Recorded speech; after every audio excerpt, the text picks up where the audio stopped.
नमस्कार दोस्तों, आप सभी का स्वागत है एक बार फिर से हमारे चैनल प्राचीन ज्ञान उपाय में। दोस्तों, आप सभी से रिक्वेस्ट है कि यदि आपको वीडियो पसंद आए तो वीडियो को लाइक करके अपने दोस्तों के साथ शेयर जरूर कीजिएगा।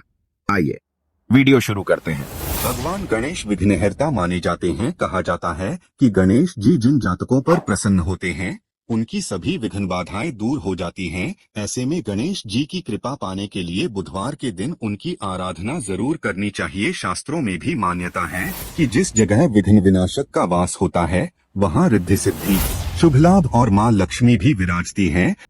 भगवान श्री कृष्ण ने गरुड़ जी को मनुष्य के आचार विचार संबंधी बहुत ही महत्वपूर्ण ज्ञान दिया है।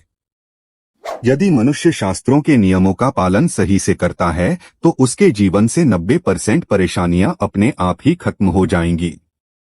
शास्त्रों के ये नियम हमारे शरीर को स्वस्थ रखते हैं, हमारे मन को भी शांत रखते हैं। इन नियमों का पालन करने पर आप कभी मानसिक रूप से बीमार नहीं होंगे। इसके साथ ही इन नियमों का पालन नृत्य किया जाए तो हमारे जीवन से दुख और दरिद्रता भी समाप्त हो जाती है और परिवार में सुख शांति आती है।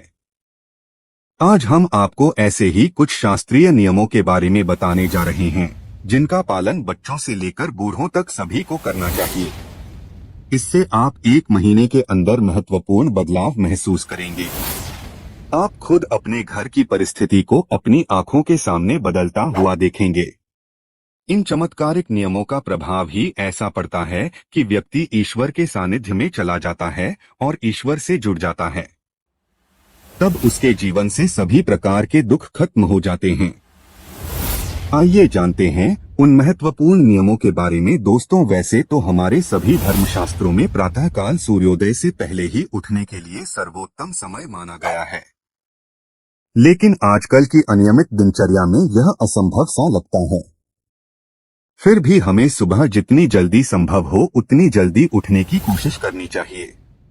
आंख खुलते ही सर्वप्रथम ईश्वर का नाम लेना चाहिए और नित्य कर्म से निवृत्त होकर ईश्वर की पूजा आराधना से अपने दिन की शुरुआत करनी चाहिए।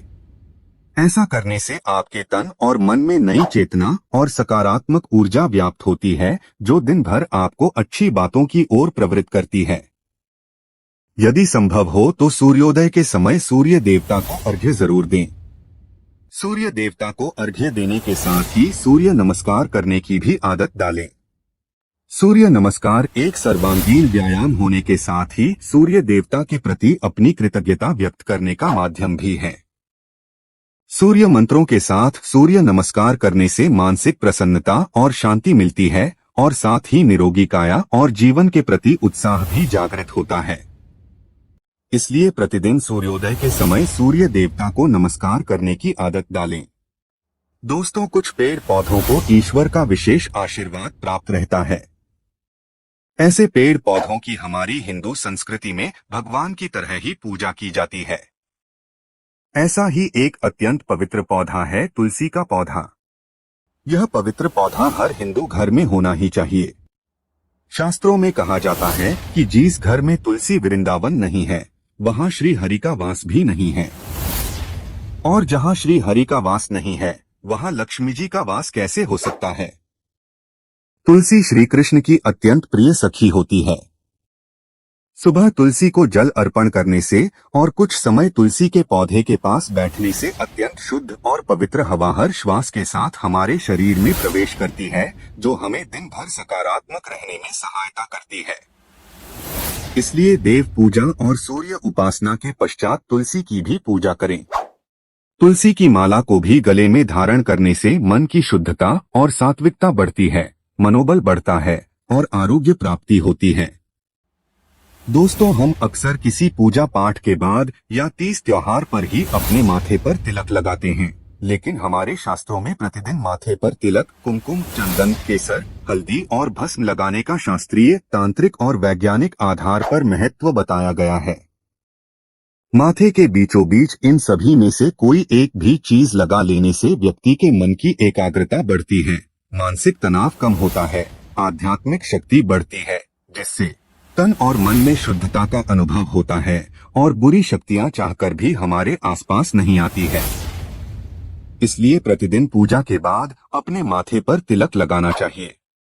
दोस्तों, घर में रोज शुद्ध और सात्विक भोजन बनाना चाहिए और सबसे पहले भगवान को भोग लगाकर फिर सबने खाना चाहिए। हमेशा पहली रोटी गौ माता की और आखिरी रोटी कुत्ते की निकालनी चाहिए और उन्हें खिलाना भी चाहिए। संध्या काल में भी नियमित रूप से अपने पूजा स्थान पर दीपक अवश्य जलाएं। साथ ही संभव हो तो घर के सभी सदस्य मिलकर ईश्वर की उपासना करें और श्लोक, भजन या मंत्रोच्चार करें। भगवत गीता या रामायण जैसे पवित्र ग्रंथों का पठन करना भी श्रेष्ठ होता है। इससे घर का वातावरण सुखद और शुद्ध होता है और साथ ही घर के लोगों में सुसंस्कार भी जागृत होते हैं। शाम को तुलसी के पास भी दिया जलाए। घर की सारी नकारात्मकता चुटकियों में दूर हो जाती है। घर में नियमित रूप से छोटे ही सही लेकिन धार्मिक अनुष्ठान आयोजित करते रहे। इससे आपका पुण्य द्विगुणित हो जाता है। दोस्तों, जिस प्रकार हमें सुबह उठकर सबसे पहले ईश्वर का स्मरण करना चाहिए, उसी तरह रात्रि में सोने के पहले भी ईश्वर को स्मरण करके ही सोना चाहिए। हर अच्छी बात के लिए आभार प्रकट करना चाहिए और हर गलती की क्षमा मांगनी चाहिए। घर में रोज अपने बड़े बुजुर्गों को प्रणाम करने की आदत डालें और उनका बहुमूल्य आशीर्वाद की सौगात प्राप्त करें। दोस्त, आप वीडियो के अंत तक आ ही गए हैं तो आपसे रिक्वेस्ट है, चैनल पर पहली बार आए हैं तो चैनल को सब्सक्राइब करके बेल आइकन को ऑन कर ले और वीडियो पसंद आया हो तो अपने दोस्तों को शेयर कर दे ताकि उनको भी फायदा हो सके। धन्यवाद।